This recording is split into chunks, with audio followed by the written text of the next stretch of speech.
everybody, my name is Marcia Fervienza and I'm here to talk to you about the sky, the astrology for the week. What can you expect and how should you work with the current aspects to make the most out of the next few days until next Sunday. Let's start with July 21st, which is Sunday, right? Since this forecast covers a week, let's start with Sunday. Today, actually tomorrow, because I'm recording this on Saturday, July 20th. On Sunday, July 21st, we have two aspects happening in the sky. The first one is Venus opposed Pluto. Pluto is our ex or retrograde, and Venus is in Cancer. So we are talking about an opposition that's going to happen at degree 21 of Cancer and Capricorn, and we also have Sun co-joined Mercury at 28 degrees of Cancer. Mercury is retrograde, so whenever we have a planet that is retrograde, we're talking about revisiting the past. We're talking about checking again actions we've taken before, and retrograde planets, especially Mercury, usually indicates that nothing that is said or done during that period. Mercury is going to be retrograde until July 31st. Nothing that happens within that period is definite. It's written in stone. Usually it's written in sand, so you have to wait until the end of the period so you can really have a clear vision of what's going on. Mercury retrograde usually indicates that we don't have enough information about something to make a decision, or that the other person who's making decisions does not have enough information to make that decision either. So that decision within this period probably will be reassessed. So do not trust 100% or place all your bets in that, because that could change. So Mercury retrograde tomorrow is going to be it's going to co-join the Sun in Cancer. So we're talking about an information, that new fact that maybe we overlooked before that may come to light. And we are talking about probably something emotional, because it's Cancer. Cancer is a water sign, and water usually talks about emotions. So both Mercury and the Sun is in Cancer, so probably it's going to be something emotional. Emotional how? In which areas of our lives? Anything that touches our feelings, but Cancer mostly talks about family issues and past issues.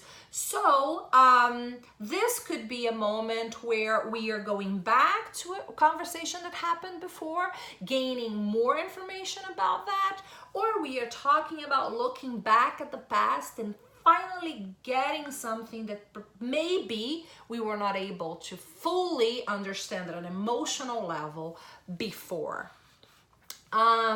Venus Pluto, here the dynamics, we're talking about power, control, and manipulation over topics that cover money, self-esteem, and relationships.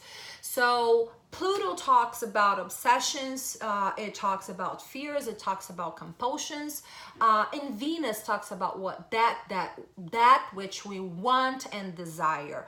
Venus is in Cancer, Pluto is in Capricorn. So here we may be dealing with either projections, because it's an opposition. An opposition involves someone else, and this someone else may be embodying our fears, compulsions, manipulations, and projections. If that other person is embodying Pluto, or they may be embodying Venus. Venus in Cancer, they need protection, they need caring, they need nurturing, they need comfort. So the dynamics here, Venus opposed Pluto, talks about either projection or you and someone else. And that is a situation where either there's a radical transformation involving that situation, literally a rebirth, or it's the death of a situation involving money, self-esteem, and love, relationships, and issues like that. It may involve family issues as well because it's Cancer. It may involve money that you make out of your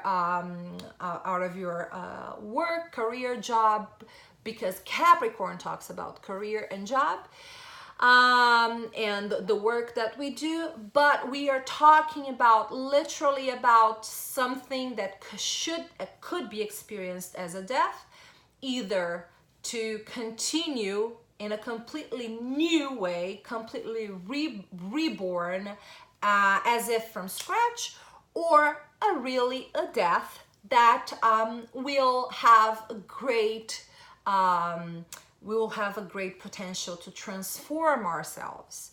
This is a necessary ending.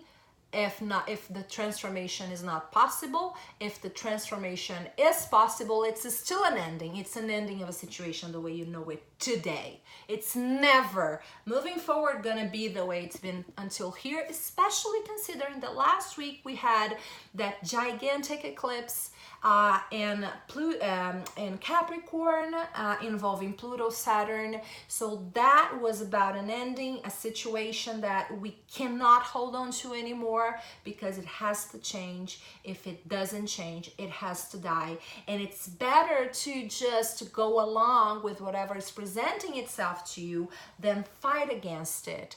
There is nothing to hold on to. You either transform and grow, or you let go of it. So the sky last week was really heavy, with Mercury retrograde and the eclipse and everything. This week is going to be a little bit lighter, but Sunday, tomorrow, it still talks about death and transformation with Venus opposed Pluto. So you have to be able to assess what is it about yourself that is you projecting onto others that can be related to nurturing, comfort, safety, or manipulation, fears, and power, and the need for control. On July 22nd, the sun is gonna enter Leo. Leo talks about, Leo themes: pride, self-expression, recognition, and being able to be who you are, and being able to own your own light, own your own shine, not being afraid to show who you are, and not being shy about being the center of attention or about being in the spotlight. Everything with Leo is very big, it's very bold, it's sometimes risky, but it's also very fun. So Leo season tends to be a fun season because Leo is all about pleasure and joy. Of course, taking a little bit off the top, we can have problems like arrogance and being self-centered and being selfish, but Leo at its best, it's actually like a very entertaining and fun teenager who sees life in very optimistic eyes, and who loves to entertain, who loves to make you feel loved, and in return they are the center of your attention. So 22nd of July, we have the sun entering Leo. 24th of July, we have Mercury retrograde joining Venus in Cancer. Here we're talking about a day that can be nostalgic. We can be looking back, Mercury retrograde, about issues involving feelings, involving relationships, involving self-esteem, maybe involving family, and we may be just missing old times, reminiscing, or some of you may be thinking if something from the past isn't worthy a second look, a second trial,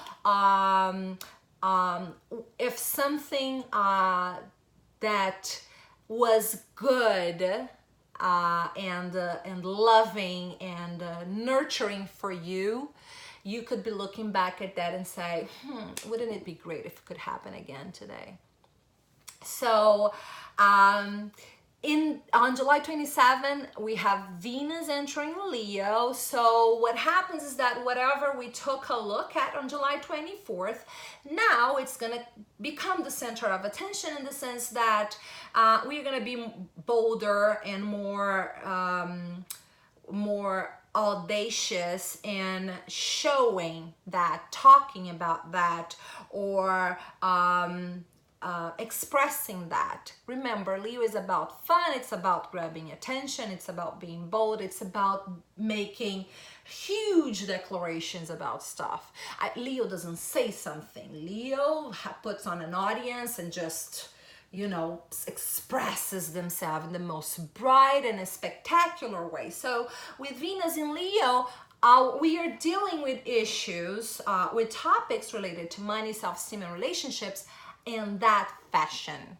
July 25th and 26th sees Mars in Leo trining Jupiter RX, retrograde in Sagittarius. Here we have more energy, we are more risky, and we are willing to go a little bit further to ask, fight, grab what we want and what we need. Be it a salary raise, a date with someone we love, be it whomever and whatever it is. Leo, Jupiter expands, and when it's in making a nice, a sweet connection with Mars, what does it expand? Your motivation, your drive, your energy. So this is a day where you're gonna be more confident to take riskier actions, to make bolder statements, to express yourself in a bigger way. Go for it. You have nothing to lose, even if you find that a few people here and there are not that open to your actions. That shouldn't stop you, and that shouldn't make you second guess yourself. Go for it. This week, this day, these 2 days are the days for that. Remembering that every single aspect I talk about in the sky, and I give a specific date for them, you have to give it a margin of 1 day before, 1 day after, to feel the influence. And remembering that the aspects in the sky are going to be more felt by you if they touch a specific planet, point, or angle in your chart. Well, that was it for this week. I'll see you again next Sunday, and in my Instagram page, MF Life Coach. I am not only an astrologer, but I also am a grad student at UPenn in school counseling and mental health counseling, and I'm a life coach. So I'll see you in my Instagram page. Thank you.